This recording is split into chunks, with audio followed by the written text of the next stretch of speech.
Good afternoon. This afternoon we're going to talk about a very influential individual in the American fundamentalist movement.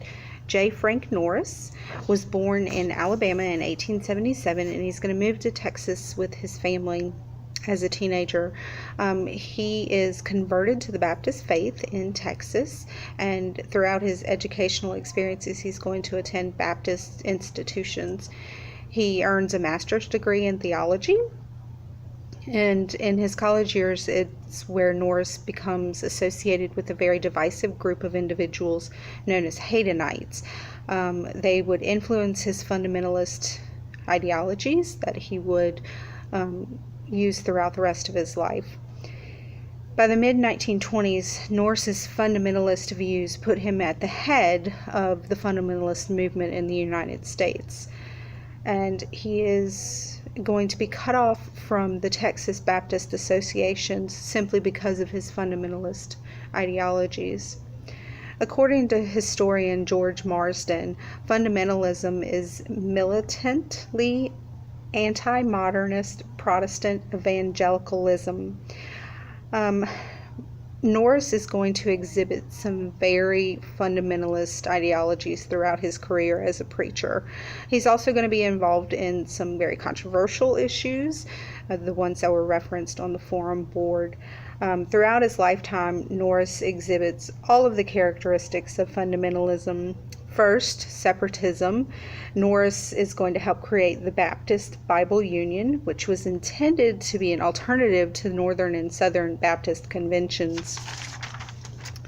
Secondly, premillennialism.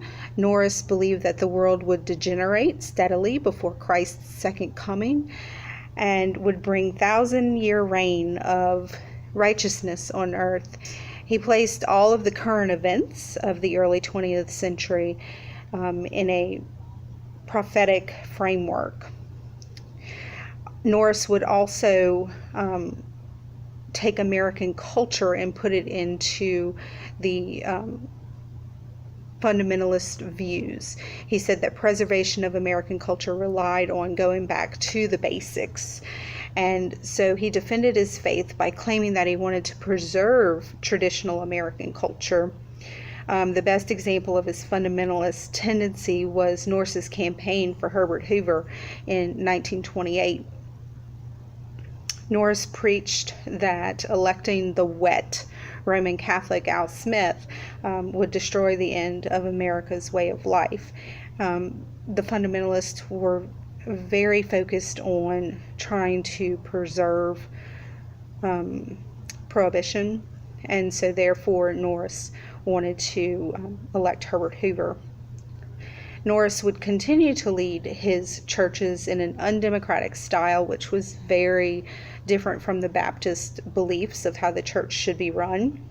In 1948, Norris developed a 10-point statement outlining the differences between fundamental Baptist and conventional Baptist. Norris accused the conventional Baptist of denial of verbal inspiration of the scriptures and the virgin birth of Christ. He also blamed them as being soft on communism.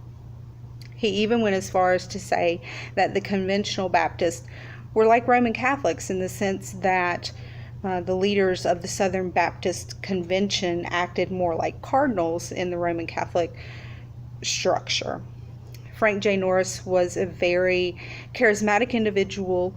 He was a front man for the fundamentalist movement, but he was also very controversial.